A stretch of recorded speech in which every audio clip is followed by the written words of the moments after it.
আজকে আমি একটা খুব গুরুত্বপূর্ণ বিষয় নিয়ে কথা বলতে চাই।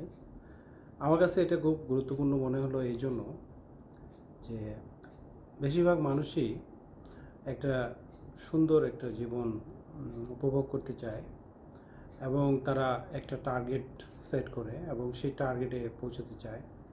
কিন্তু দেখা যায় কিছু দূর চলার পরে সেই টার্গেটে যাওয়া হয় না বিভিন্ন কারণে। বিভিন্ন সময়ে অনেক বাধা আসে। সে বাধাগুলোকে অতিক্রম করার যে সমস্ত টুল তার প্রয়োজন, সেই টুলগুলো তার না থাকার কারণে সে সেই বাধাগুলোকে অতিক্রম করতে পারে না। সো এই টুলগুলোর মধ্যে একটি খুব গুরুত্বপূর্ণ টুল হলো কমিউনিকেশন স্কিল। যখন কমিউনিকেশন স্কিল ভালো থাকে তখন সে পদে পদে যে বাধাগুলো পায় সেই বাধাগুলো সে অতিক্রম করে যেতে পারে। সো কমিউনিকেশন স্কিলটি আমার কাছে সবচেয়ে গুরুত্বপূর্ণ মনে হয়। আমরা যদি যারা অনেক বেশি সফল এবং অনেক বেশি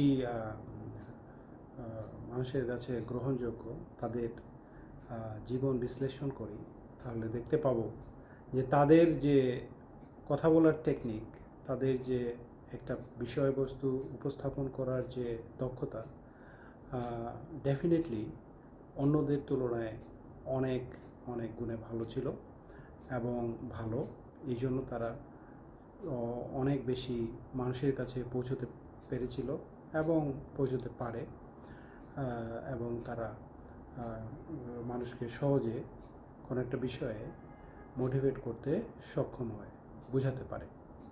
সো এই দক্ষতাটুকু আমাদেরকে তৈরি করতে গেলে আমাদের কিছু কিছু ক্ষেত্রে গুরুত্ব দিতে হবে। সেটি হলো যে আমাদের কিছু গোল সেট করতে হবে যাতে আমরা এই কমিউনিকেশন স্কিলটাকে ওভার দ্য টাইম ডেভেলপ করতে পারি।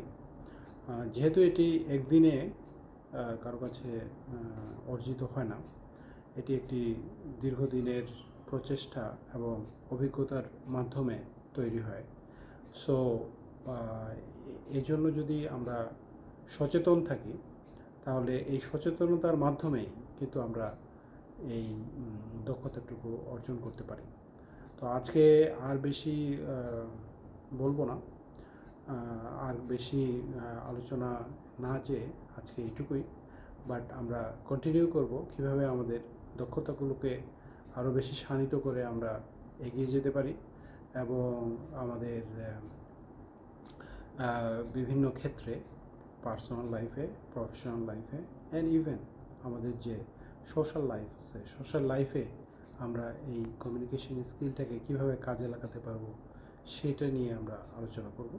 Thank you very much.